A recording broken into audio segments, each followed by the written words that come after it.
Bună ziua, frumoasele mele fecioare, bine ați venit, dragii mei. Astăzi facem etalarea pentru luna decembrie, etalare generală, dar un pic structurată, să spunem așa. De acum înainte vom face doar 2 etalări pe lună, pentru că vreau să mai fac și alte lucruri și nu reușesc să găsesc timp, că întotdeauna avem o problemă de timp. Dar am structurat această etalare generală și am introdus în ea tot ceea ce făceam în alte etalări, adică iubirea, banii, sănătatea, provocarea, surpriza și așa mai departe vor fi în această etalare principală, să o numim, da? A lunii decembrie. Cea de-a doua etalare a lunii decembrie sau a lunii respective despre care vom vorbi mereu va fi despre mesaje, ultimul gen de etalare de mesaje pe care le-am făcut, aceea va fi cea de-a doua. Așadar, astăzi vom vorbi despre iubire, bani, sănătate, energia generală a lunii, energia ta. Am structurat într-un fel sau altul să vorbim despre toate aspectele din viața noastră. Începem ca întotdeauna spunând că această etalare este valabilă pentru toți cei care au soare, lună, ascendent sau Venus în Fecioară. Deschidem etalarea cu o carte oracol, una singură, pentru că vom folosi o carte pentru fiecare secțiune și vom clarifica acea carte, vom cere sfaturi, vom cere alte. Aici avem 2 seturi de cărți noi pe care le vom folosi, unul de oracol, unul de tarot. Suntem blindați aici cu tot felul de cărți care să ne dea multe informații. Așadar, începem să vedem care este dinamica sau aspectul general al lunii noiembrie, am zis, nu decembrie, dragii mei, al lunii decembrie, nu îmi vine să cred că am ajuns la sfârșitul anului, pentru Fecioare. Aspectul general al lunii decembrie pentru Fecioarele mele frumoase. Hai să vedem, dacă vrea să iasă singură cartea, bine, dacă nu, o vom scoate noi.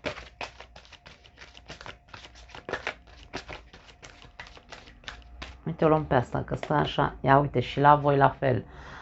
A ieșit și la Leu aceeași carte. Vinovăție. Dragii mei, vinovăție sau acuzație. Poate unii dintre voi sunteți acuzați, arătați cu degetul, bârfiți și așa mai departe. Alții dintre voi sunteți voi cei care vă simțiți vinovați de ceva. Există aici niște remușcări, ar putea să fie. Hai să clarificăm, să vedem ce e cu acest aspect. Numai puțin că parcă mi se pare... Ok. Să se vadă cel puțin că amestec cărțile și ies singure, că nu vreau aici discuții. 9 de monede. Ok. Și mai avem 2 cărți. Avem forța și avem 6 de cupe. Acesta este un set de cărți noi care deocamdată nu sunt obișnuită cu imaginea, știam, mă uit la ele încă.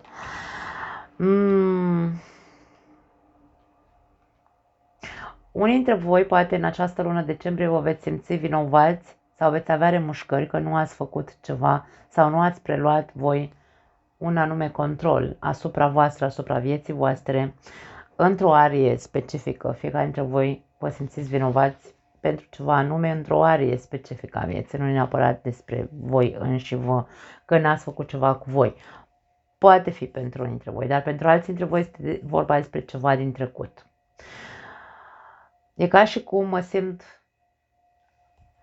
am păreri de rău cumva așa, da? Remușcările alea despre care vorbeam. Am păreri de rău că n-am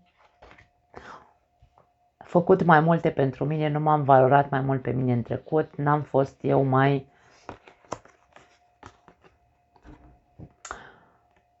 Nu m-am centrat pe mine ca persoană. Nu trebuie să trăiești cu remușcări. Eu aș spune că nu are sens să stai să te simți vinovat. Ce a fost, asta e. Că ai remușcări pentru că nu ai făcut ceva care să fie benefic pentru tine în trecut, aici e altceva, dar poți să schimbi și să începi să faci de acum. Nu să stai să trăiești în remușcări. De ce n-am făcut când trebuia? Nu mai contează.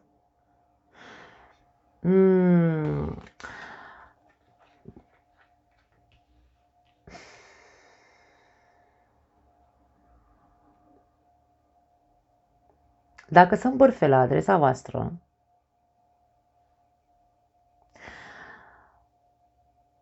Aici e ca și cum vi se spune să puneți piciorul în prag. Pentru că bârfele astea nu vin de la persoane străine, vin de la persoane cu care voi ați avut conexiuni. Sau aveți, într-un fel sau altul. Pot fi prieteni, pot fi persoane cât mai apropiate vouă, da?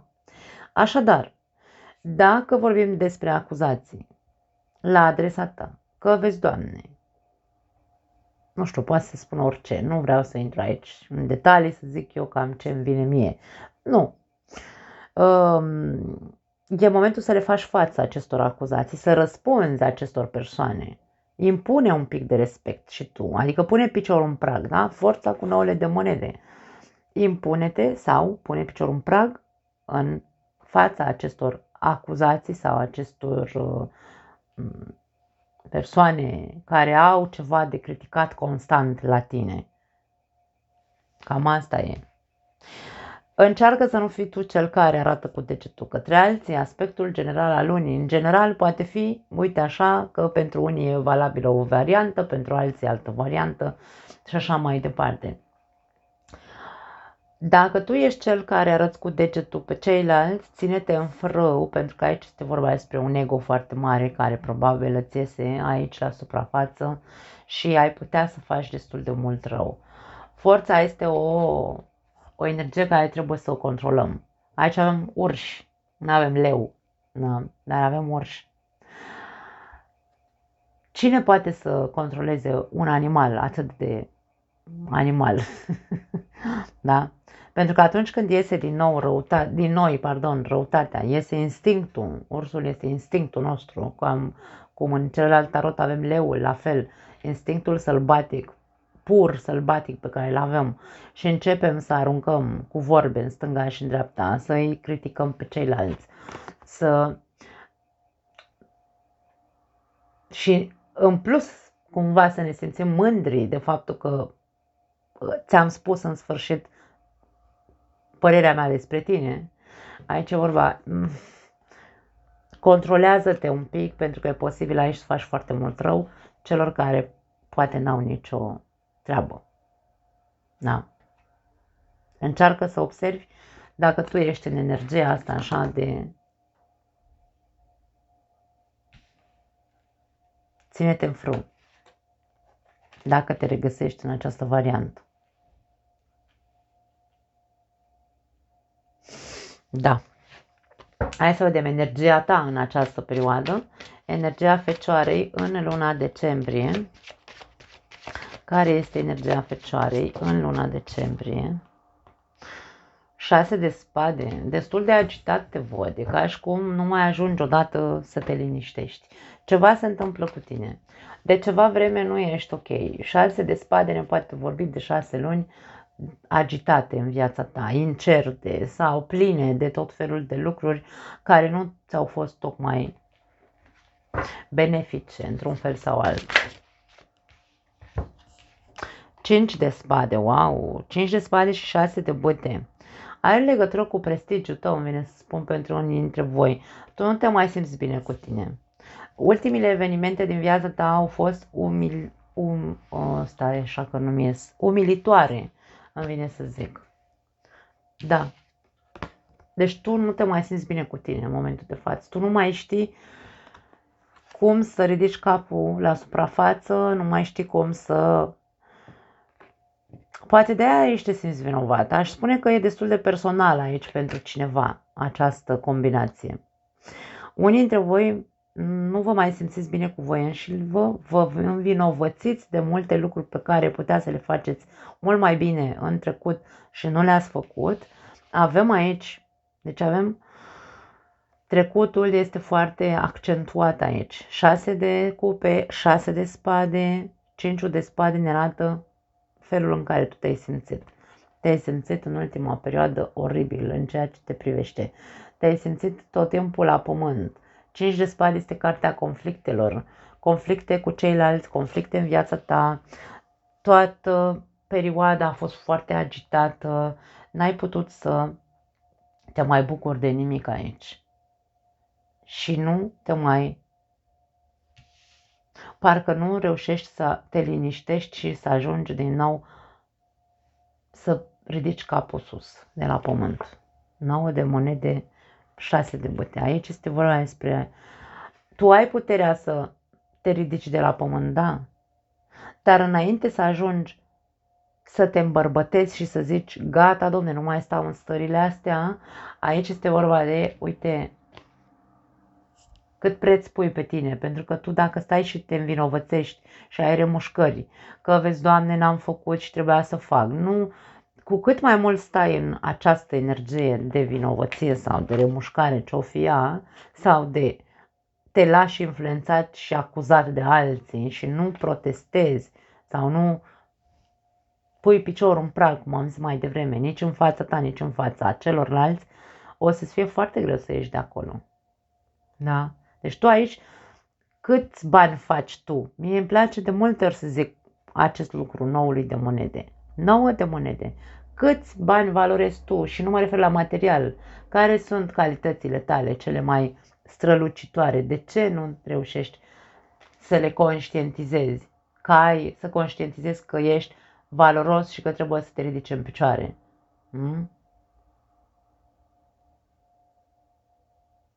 Mie vine să spun că tu ar trebui să începi să tranzitezi. Da? 6 de spade, o carte a tranziției. Treci peste cumva, peste ceea ce spune lumea despre tine, peste conflictele cu care te-ai confruntat în ultima perioadă, treci peste odată, ai foarte multă forță în tine. 6 de bâte, avem cartea forței, deci aici ne spune că ești o persoană capabilă să lupți, să ieși de acolo de unde ești. Pentru că din punct de vedere emoțional sau tu cu tine, că energia ta este una fatală aici, fatalistă dacă vrei, ai foarte multă putere. Puneți ambiția să lupți în a depăși momentele astea. Ajunge cât ai stat în aceste energii. Eu asta simt să-ți transmit. Nu știu pentru cine este această etalare. Da. Hai să vedem, din punct de vedere emoțional sau din punct de vedere al iubirii, să zicem, vorbim despre cei care au o relație, să vedem cum arată, da? Energia amoroasă pentru voi, cei care aveți o relație. Turnul, ceva se zguduie, dragii mei, în relația voastră, ceva iese la lumină, ceva se zdruncină foarte tare, poate fi un haos, o relație haotică sau o perioadă haotică și din punctul de vedere al vieții de cuplu. Nu vreau să vorbesc despre altceva până nu clarificăm. Hai să vedem ce cu turnul ăsta. Rege de monede și 7 de spade. Cineva se simte înșelat aici. Cineva se simte dus cu preșul, cineva se simte pur și simplu folosit din punct de vedere financiar, ar putea să fie, nu știu dacă este vorba despre faptul că abia acum vezi că ești doar un pion din punct de vedere material pentru partenerul de viață.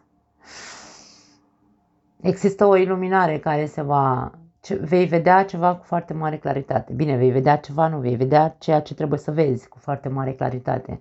Aici ai o persoană care probabil se folosește sau stă cu tine doar din punct de vedere material, așa, pe românește.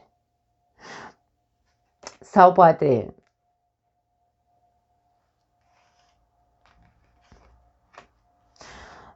tu îți dai seama abia acum că te-ai păcălit pe tine însuți, spunându-ți că cel mai important este banul și nu relația sau, mă rog, mai puțin atenția pe relație decât pe bani. Și aici este vorba despre, ok, ai grijă că ești la un pas să pierzi relația pe care o ai, pentru că nu ți asumi, pentru că 7 de spade nu își asumă nicio responsabilitate, să zicem așa, nu ți asumi rolul în această relație. Și e posibil să fii la un pas de a te trezi singur așa dintr-o dată că ți se spune te părăsesc, m-am săturat. Cineva e sătul în relația asta. Și probabil că va zice rămâi aici tu cu banii tăi, cu munca ta sau mă rog cu cariera ta, cu cineva că ești tu, că e celălalt aici. Când vorbim de cupluri se poate citi viceversa, nu uitați, da? Haosul e pe care să se producă dacă nu conștientizăm că nu suntem asumați în această relație. Hai să vedem un sfat pentru situația asta.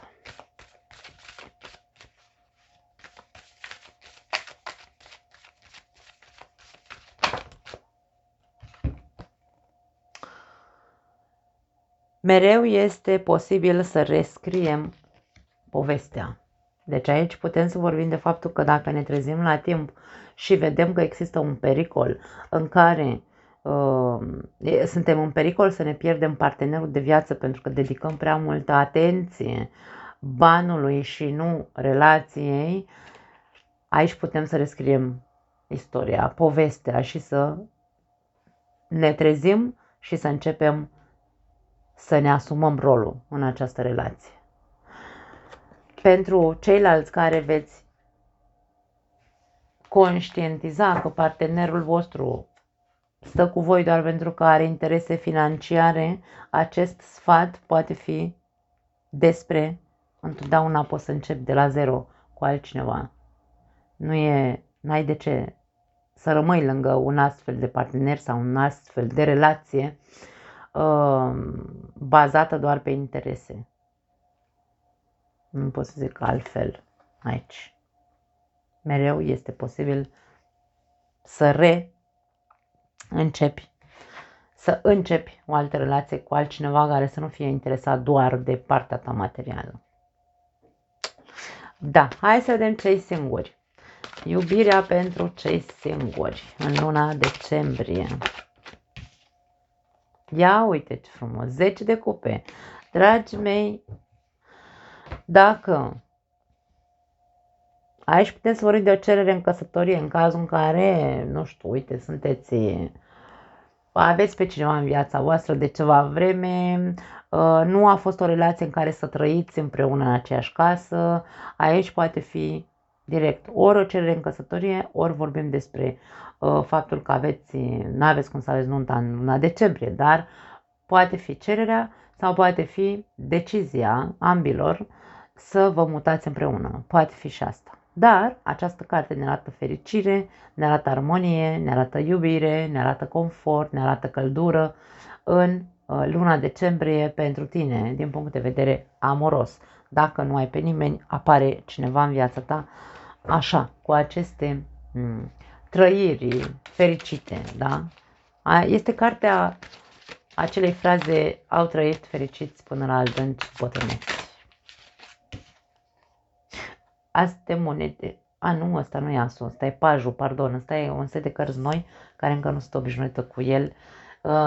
De-aia mă și uit la cărți să nu cumva să fac greșeli. Pajul de monede, cineva mai tânăr decât tine.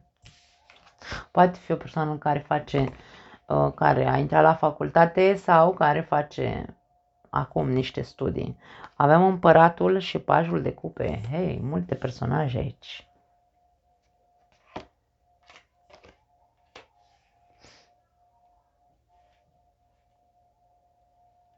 Pentru unii dintre voi, dacă sunteți în vârstă, dragii mei, voi veți fi, hai să zicem așa, și sunteți singuri, mă refer că vi se căsătorește copilul sau va avea loc o creștere în familie. Se naște un copil sau se nasc 2 copii, de ce nu? Se restructurează o relație aici. Știu că nu are legătură cu ceea ce trebuie să aibă legătură, dar am simțit nevoia să transmit acest mesaj. Pentru cei singuri aici avem multe personaje. Avem 3 personaje. Hai să zicem minim 2. Avem 2 paji. Pentru că al 3-lea personaj ca energie, putem să luăm doar ca energie pe împărat și să spunem că este structură. Pentru că vedem structură, fericire și vedem o altă structură în energia împăratului. Și avem aici 2 personaje, una de apă, una de pământ, Rac, Scorpion, Pești sau Taur, Fecioară, Capricorn. Două persoane la început de relație, două persoane la început de drum. Încercați să construiți în această perioadă, dacă nu ați cunoscut pe nimeni până acum, da? Hai să o luăm așa. Dacă deja cunoști pe cineva, aici este ori o cerere în căsătorie, după cum am zis, ori vă mutați împreună. Între voi există dorința comună de a construi o relație așa ca la carte. Dacă nu există nimeni în viața voastră în momentul de față, în luna decembrie, într-o reuniune de familie, ar putea să vină, nu știu, uite, vărul lui vecinul, habar n-am, cineva, vine cineva, te duci la părinți să faci Crăciunul cu ei. Sau la altă persoană din familia ta, n-are importanță. Și uite acolo apar, aici în acest caz putem să vorbim despre 3 persoane. 2 mai tinere și 1 mai în vârstă. Unul e așa foarte frușturatic, visător, wow, vorbește despre artă, e foarte idealist. Împăratul este foarte serios, e ca și cum așa, e foarte strict într-un fel sau altul, spune lucrurile așa apăsate,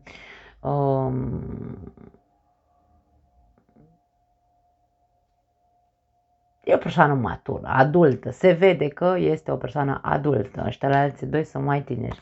Și ăsta la altul este, hai să-l numim așa, foarte prietenos. E persoana care, domne, uite, ca prieten îmi place foarte tare, ca, hai să-l numim așa, partener de viață îmi place pentru că rezonează cu mine. Pentru că e o altă zodie de pământ, la fel ca tine. O persoană care vrea lucruri stabile, vrea o relație stabilă, are aceleași, hai să le numim, dorințe din punct de vedere emoțional, vrea o casă, vrea copii, vrea, nu știu, habar n-am, aici sunt multe chestii, da? Deci există o asemănare, o afinitate între tine și cineva și încă alte 2 persoane cu care probabil nu prea se pupă, dar una peste alta poate fi începutul unei tatonări al unui teren în ale emoționalului pentru unii dintre voi, dacă nu cunoașteți deocamdată pe nimeni. E ca și cum aici vi se spune, da, lăsați atât de multă seriozitate un pic deoparte, pentru că vorbim despre o sărbătorire în familie sau o reuniune în familie cu prietenii, lăsați seriozitatea deoparte, dați-vă voie și vouă să fiți așa un pic mai deschiși, mai cu capul, dacă vreți, cumva așa în... Să visați un pic, de ce nu, da? Visatul e pe gratis, cum se zice. Există posibilitatea să ajungi să încropești o relație interesantă cu una dintre aceste persoane, depinde care este pe gustul tău, ăla mai în vârstă sau ăla mai tânăr. Hai să vedem. Un sfat pentru voi, dragii mei. Un sfat pentru fecioarele singure.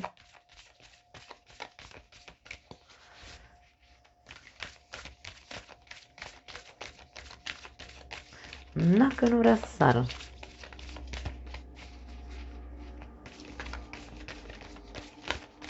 Îmi place să sară singură cartea. Uite, o luăm că s-a pus așa de-a curmeziș.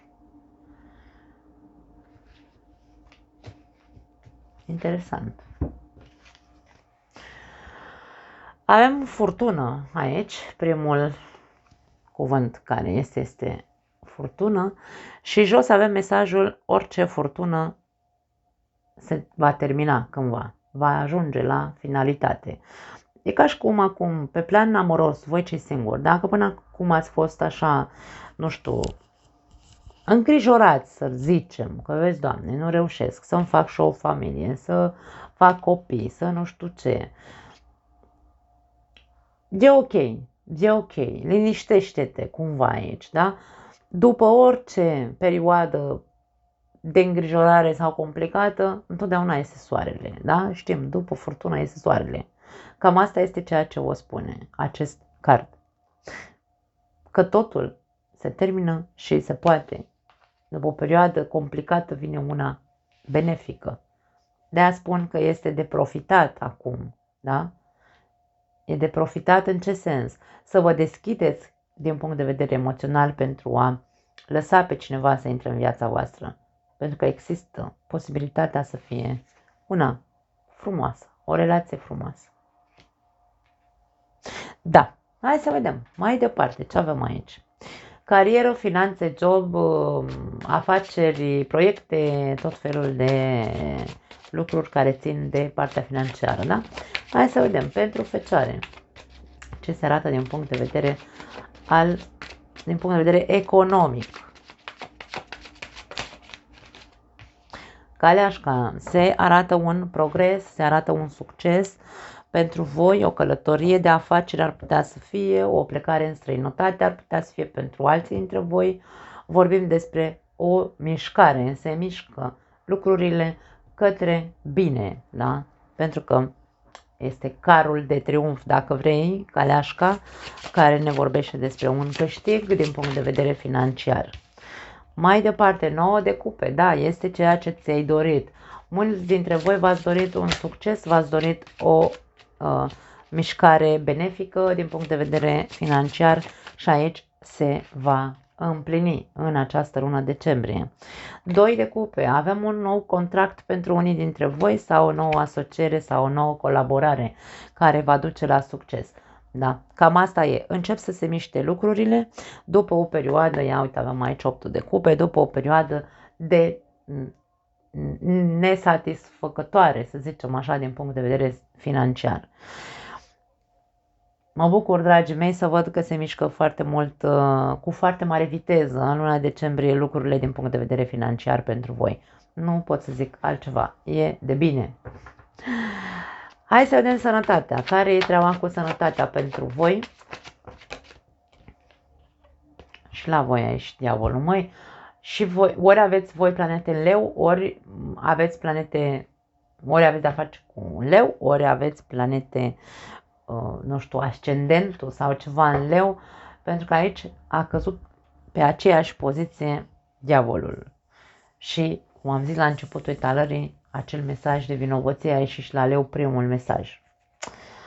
Ascultați și leu, poate voi nu știți ce planete aveți în leu. Diavolul duce la nebunie, duce la paranoia, duce la... pentru că totul e psihic aici, psihologic. Duce la frici, se activează tot în noi, de-aia spun că este un fel de paranoia. Hai să vedem ce e cu paranoia asta pe parte cu sănătatea. 10 de monede. Ori este legat de cineva din familia ta, ori este legat de regina de spade, ori este legat de tine. Tu ai o paranoia aici, din punct de vedere al sănătății. Ca și cum aștept tot timpul să primesc vești urâte sau aștept să mi se, nu știu, să trăiesc un infern din punct de vedere al sănătății. Sunt niște rezultate pe care poate le aștepți și aici e ca și cum totul are rezolvare, regina de spade. Ca și cum nu are importanță ce vești primești, familia este lângă tine și va fi lângă tine și aici există rezolvare. Nu o lua razna, îmi vine să zic. Nu te paranoia, nu știu dacă e corect. Nu e corect, asta e în spaniolă, dar cred că mă înțelegeți. Da? Cam despre asta e vorba. Pentru alții dintre voi poate să fie legat din punct de vedere al sexualității. Poate fi, așa cum am spus la leu și la voi simt același lucru. Ori este vorba că aflați de cineva din familie care, din punct de vedere al sănătății, uite, s-a, hai să zicem așa, s-a, cum se zice, că vine să zic lecuit, nu e lecuit cuvântul. S-a pricopsit. S-a pricopsit cu o boală de transmisie sexuală. Nu știm niciodată cum luăm bolile astea, dar de fapt știm. Ideea este că aici ca și cum, aoleu, da? Afli de cineva din familia ta. Sau, mare grijă, dacă tu știi că aici e vorba despre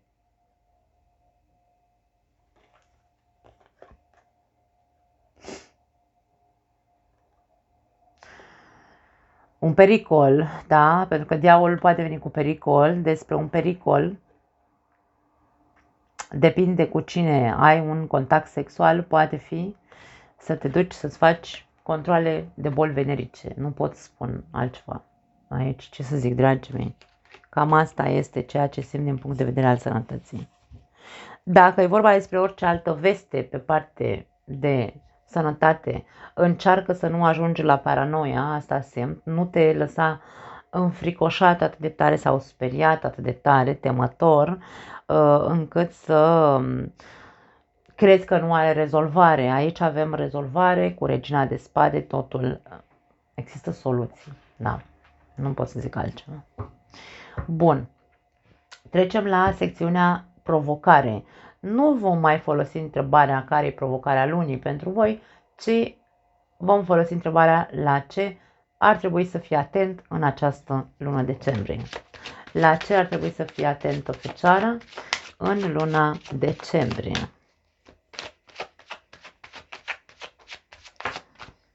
Doi de cupe. Da, ar trebui să fii mai atentă la celălalt, îmi vine să spun. Dacă ai pe cineva în viața ta. Dacă nu, la să fii mai empatic, să fii mai înțelegător, să fii mai blând, să fii mai cald, să fii mai apropiat. Aici avem apropiere între două persoane. Nu contează că e vorba despre vecin, că, uite, încerc să-i vorbesc mai amabil, să fiu mai nu știu cum, mai împăciuitor, mai înțelegător, da? La asta trebuie să fii atent. Hai să vedem ce alte conotații poate să aibă această carte. Să vedem ce clarificări ies. Ce e asta? Nouăle de bâte. Ok, am luat cărțile invers. Și moartea.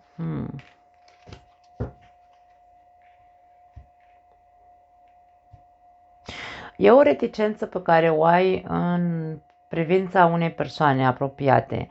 Pentru unii dintre voi este vorba despre stau în gardă sau nu am încredere în persoana de lângă mine, poate fi pentru unii dintre voi persoana iubită.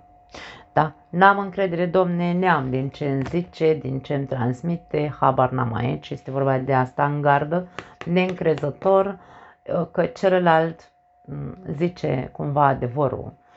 Și aici e vorba despre, ok, dacă vorbim despre o relație de cuplu și tu nu ești atent și ești doar în gardă, ai nevoie să schimbi atitudinea. Da? Fii mai atent la persoana de lângă tine. Nu sta, nu știu, mi se pare ciudat aici ce văd. Să simt aici că e vorba despre o relație de cuplu. Pentru că am văzut ce am văzut la relația de cuplu. Fii mai atent că trebuie să se schimbe ceva acolo. Care are legătură cu neîncrederea. Pentru alții dintre voi poate fi atent la un contract de muncă. Dacă aici vedem pe parte financiară că se dau toate, sunt compatibile toate, se aliniază stelele dacă vrei. Și aici vorbim despre un progres din punct de vedere financiar, un nou contract, o nouă colaborare. Aici fii cu ochii pe acea colaborare sau pe acel contract. Citește-l bine, probabil, pentru că îți poate schimba, de ce nu, îți poate schimba viața. Poți să ai obstacole dacă nu caști bine ochii și citești literele mici. Poate fi și asta. Nu intra într-o asociere fără să vezi foarte bine cu cine ai de-a face. Deci e vorba despre a vedea foarte bine că sunt anumite lucruri care trebuie schimbate, sunt anumite lucruri care trebuie, poate doar atitudinea ta trebuie schimbată. Habar n-am. Tu trebuie să fii atent în această perioadă la tot ce ține de amabilitate, de contracte, de empatie, de persoana de lângă tine, de asociat, de cu cine vrei să fii în conexiune. Da? Nu intra în toate aceste lucruri în poziție de defensivă. Fă ceva în ceea ce te privește. În ceea ce privește neîncrederea în nimic în această viață. pentru că te văd neîncrezător. Nouăle de băte este cartea puternicului, care se bazează doar pe ele, ca și cum, nu, domne, nu trebuie mie să mă mai uit, să mă bazez pe nimeni, că n-am încredere în nimeni, doar în mine am încredere. Și aici vorbim despre, stai măi, fecioară, așa, că ar trebui să mai fii mai atent și la ceilalți, că și ceilalți pot fi de încredere și un contract, dacă trebuie să semnezi un contract, poate să fie un contract bun, nu mai fi tu așa suspicios, fă, cască ochii, citește bine cum am zis, că doar nu semnăm contracte de aiurea, dar nu mai fi atât de suspicios tot timpul, da? Da. Bun, mai departe, ce avem aici? Ca surpriză, tot, din nou, nu mai vorbim despre, hai să vedem care e surpriza lunii pentru voi, vorbim despre lucrul care ar trebui să te bucuri mai mult în această lună. De ce lucrul ar trebui să se bucure mai mult? Fecioara, în luna decembrie. Ia uite, ca și sărit. Drăgostiții, dragii mei, deci la voi aici este vorba despre, avem de 3 ori, se repetă, conotație de partener, partener de viață, parteneriat, colaborare și așa mai departe. Se insistă foarte mult. Bucură-te mai mult de ambientul în doi, îmi vine să spun. Bucură-te mai mult de... Îmi vine să spun, bucură-te inclusiv că ești într-o răscruce de drumuri în momentul de față, că nu știi ce Dumnezeu să faci și pe unde să o apuci. De ce nu ar putea să fie și asta? Bucură-te că ai ajuns în punctul ăsta, pentru că ai ceva de învățat de aici. Hai să vedem clarificări.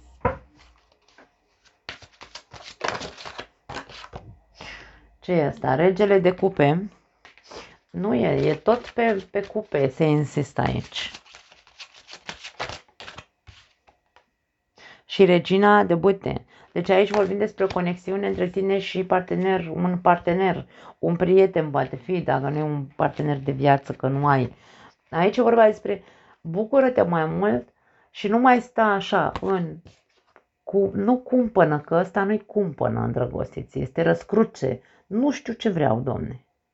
Vreau sau nu vreau o relație de cuplu, vreau sau nu vreau un contract de muncă, că și ăsta va fi un contract, vreau sau nu vreau o colaborare, o asociere, vreau sau nu vreau, habar n-am. Deci aici ești în răscruce de drumuri, bucură-te mai mult de momentul de răscruce, dar ieși din el. Da? Nu mai sta în răscruce să zici, ok, am stânga, am dreapta, am sus, am jos, eu unde, pe ce drum o iau?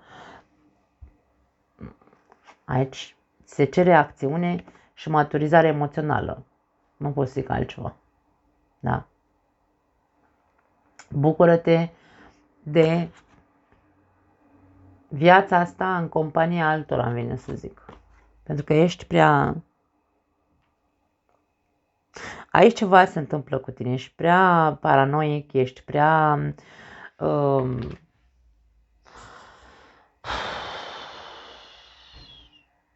te învinovățești prea mult, nu mai reușești să te ridici de la pământ și exact cum am spus la începutul etalării, totul are legătură cu voi în primul și în primul rând și bineînțeles că se răsfrânge asupra tuturor relațiilor cu ceilalți. Da? Relații de familie, relații de prietenie, relații cu partenerul de viață și așa mai departe. Totul se răsfrânge. Da, e momentul să preiei controlul, îmi vine să spun, în viața ta. Preia controlul și indiferent cât de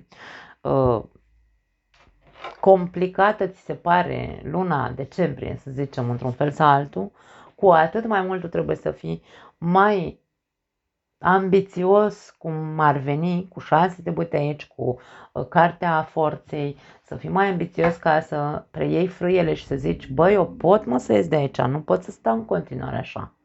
Da?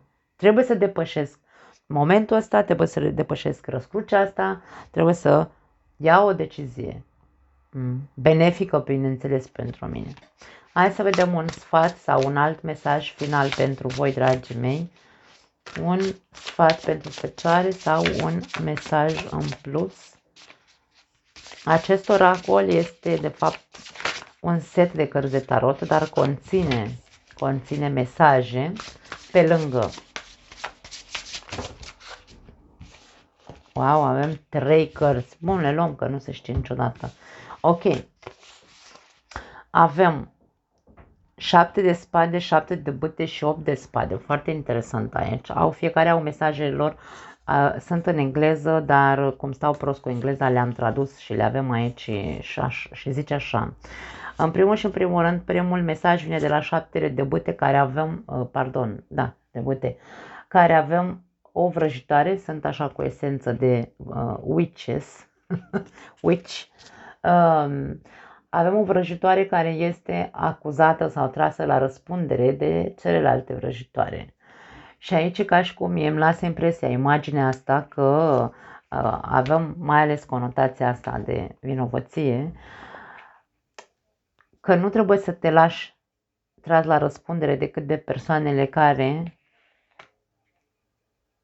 au trecut prin ceea ce ai trecut tu, pentru că mesajul spune așa: vrăjitoarele ar trebui să tragă la răspundere alte vrăjitoare. Nu putem să tragem la răspundere pe altcineva sau nu putem să lăsăm pe alții care n-au legătură cu ceea ce noi trăim în momentul de față să ne tragă la răspundere într-un fel sau altul, pentru că ei nu știu ce simțim noi.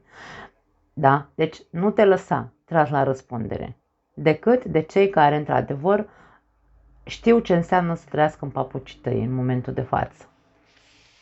Al doilea mesaj este 8 de spade. Deci aveam, interesant aici, 7 de spade, 8 de spade a vrut să iasă. 8 de spade, uite ce imagine interesantă, o persoană stă la laptop și o doare capul de că nu găsește o soluție. A băut la cafea, de i-a sărit capacele, e obosită, moartă și nu reușește să găsească o soluție. 8 de spade este cartea blocajului. Te simți blocat și spune așa: încetează să te mai gândești și fă-o. Adică fă, Doamne, iartă-mă, ceva. Da? Lasă statul cu gândul acolo că nu ai nicio soluție la problema ta. Nu mai încerca să cauți, începe să faci. Cam asta este ceea ce simt să transmit. Și celălalt mesaj este 7 de spade, foarte interesant și aici.